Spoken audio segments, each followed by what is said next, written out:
नमस्कार दोस्तों, स्वागत है आपका YouTube चैनल कंपटीशन बॉस पर। मैं हूं नितेश। दोस्तों, बात करेंगे असिस्टेंट प्रोफेसर भर्ती के बारे में। 3900 पदों पर भर्ती ये होनी है और 1303 पद सरकार ने स्वीकृत कर दिए हैं और केवल अभी 15 सब्जेक्ट पर प्राइमो फेसी भर्ती की जाएगी पहले फेज में। अब एक बात आपको बता दूं, जितने भी कमेंट मैक्सिमम मिले उसमें सब में आपने सभी ने सिलेबस की डिमांड की है। तो इस वीडियो को बनाने का प्रॉपर उद्देश्य है आपको सिलेबस के बारे में बताना। ठीक है, तो सिलेबस आपको बता रहा हूं सब्जेक्ट वाइज। हर सब्जेक्ट का आपको सिलेबस मिलेगा। अब ये सब्जेक्ट आपको कैसे मिल सकता है अगर आप इसको पढ़ना चाहें, इसकी पीडीएफ चाहें, तो इसके लिए मैंने क्या किया, वीडियो के डिस्क्रिप्शन में आपको लिंक दिया हुआ है। उस लिंक पर आप क्लिक करेंगे तो आपको सभी सिलेबस सब्जेक्ट वाइज मिल जाएंगे। लेकिन इससे पहले आप समझ लें इसका जो पेपर पैटर्न है वो किस तरीके का है। असिस्टेंट प्रोफेसर भर्ती 2020 की हम बात करें तो यहां सिलेक्शन प्रोसेस में आपका पेपर होने वाला है ऑब्जेक्टिव टाइम।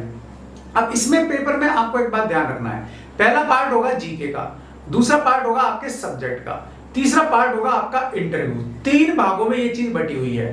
तो इसमें से आपको जो पहला पार्ट जीके वाला है, भाई ये जीके एक ऐसी चीज है जिसके बारे में किसी को पता नहीं होता, ये अथाह समुद्र होता है। तो इसमें तैयारी में थोड़ी प्रॉब्लम आती है। फिर भी आप अच्छी किताबों से जीके पढ़े और जीके की तैयारी जरूर करें। और इसके लिए आपको जितने भी न्यूज़पेपर्स हैं वो सारे पढ़ने चाहिए पिछले 6 महीने के। आप लाइब्रेरी चले जाइए, वहां से पेपर्स की फाइल निकाल लें और उस फाइल में से अपने हिसाब से नोट्स बनाएं। बाकी मार्केट में जीके काफी सारी किताबें अवेलेबल हैं, यहाँ कोई विशेष बुक सजेस्ट करने की जरूरत नहीं है जीके के लिए, तो वहां से आप ले सकते हैं। अब ये जो आपका जीके का पेपर है ये आपको इसी तरीके से क्लियर करना पड़ेगा। दूसरी चीज आती है आपकी सब्जेक्ट की। तो सब्जेक्ट में आपको A to Z नॉलेज होनी चाहिए, वो भी बिल्कुल गहराई से, क्योंकि मामला असिस्टेंट प्रोफेसर का है, किसी टीचर का नहीं है। तो यहाँ काफी डेप्थ में आपको नॉलेज होगी तो आपको पेपर क्लियर करना आसान होगा। अब तीसरी बात है आपके इंटरव्यू की। तो इंटरव्यू में आपका जो भी ज्ञान है वो परखा जाएगा और आपका अनुभव है उसके बारे में आपकी बात की जा सकती है। तो ये 3 फेज में आपकी परीक्षा होगी और 3 फेज के बाद आपका सिलेक्शन होगा। अब जीके की बात कर लेते हैं। जीके कितने नंबर का है, सब्जेक्ट कितने नंबर का है, टोटल पेपर कितने नंबर का है और आपके इंटरव्यू कितने नंबर का है। तो पेपर है आपका ये है कुल मिलाकर के 200 नंबरों का। ठीक है, अब 200 नंबर आपके डिवाइड कैसे हैं। जो आपका सब्जेक्ट है वो 140 नंबर का है, ये बात आपको याद रखनी है, और आपका जो जीके है वो 60 नंबर का है। तो इस प्रकार आपके 200 नंबर का ये हुआ पेपर और 30 नंबर का आपका इंटरव्यू है। ये बात भी आपको ध्यान में रखनी है। अब बात आती है पेपर के बाद क्या स्थिति रहने वाली है, क्या प्रोसेस है। तो यूजीसी रेगुलेशन 2018, क्योंकि ये भर्ती होगी यूजीसी के नियमों के अनुसार, योग्यता यूजीसी के नियमों के अनुसार है। योग्यताओं में क्या है, यूजीसी में आपको नेट सेलेक्ट सेट में से कोई एक एग्जाम पास होना चाहिए, पीएचडी और एमफिल होनी चाहिए, क्योंकि पीएचडी और एमफिल वालों को फायदा मिलेगा, उनको नेट सेलेक्ट से भी छूट मिलेगी। जिन्होंने डायरेक्ट पीएचडी की है, डायरेक्ट एमफिल की है, उनको बेनिफिट मिलेगा। ठीक, ये बात आपको ध्यान रखनी पड़ेगी। लेकिन पीएचडी वाले कौन भाई बहन, पीएचडी वाले वो भाई बहन जिन्होंने 11 जुलाई 2009 से पहले पीएचडी या एमफिल की डिग्री ले ली हो, उन्हें बेनिफिट मिलने वाला है। बाकी नेट सेलेक्ट और सेट का फायदा भी आपको मिलेगा। तो ये यूजीसी के अनुसार इसकी प्राथमिक योग्यता है असिस्टेंट प्रोफेसर भर्ती के लिए या कॉलेज लेक्चरर के लिए, प्रवक्ता पद के लिए। ठीक है, तो ये योग्यता आपको फुलफिल करनी होगी।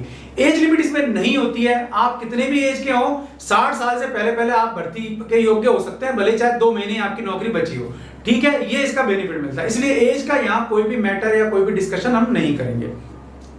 अब बात कर ली हमने इसके पेपर पैटर्न की और इसकी। हाँ, पेपर जब आपका होता है तो पेपर के बाद 3 से 5 गुना कैंडिडेट को बुलाया जाता है इंटरव्यू के लिए।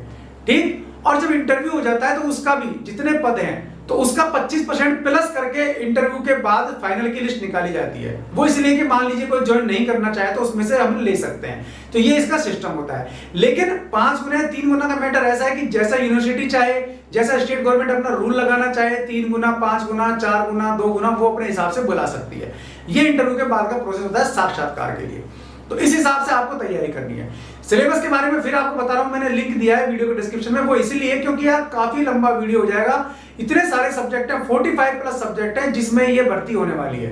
तो इनके सबके सब्जेक्ट के बारे में सिलेबस बताना, उनके एक एक बिंदु पर डिस्कस करना, 5-7 घंटे से ज्यादा का वीडियो बन जाएगा।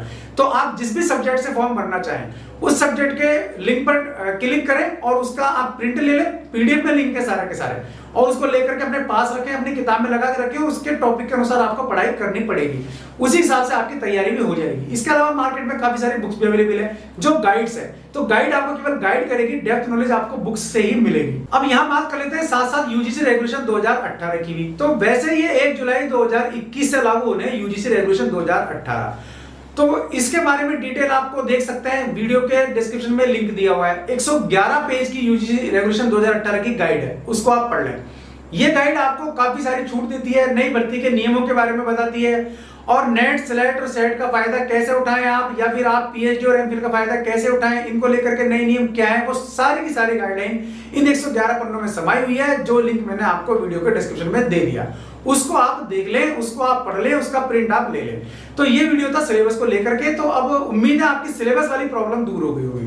वीडियो पसंद आया तो यार लाइक और शेयर जरूर कर देना, चैनल को सब्सक्राइब भी कर लेना, बेल आइकन दबा देंगे आप तो वीडियोस के नोटिफिकेशन आपको मिलते रहेंगे। आज के लिए इस वीडियो में इतना ही, ऐसे किसी यूजफुल वीडियो में फिर मिलूंगा, तब तक के लिए नमस्कार।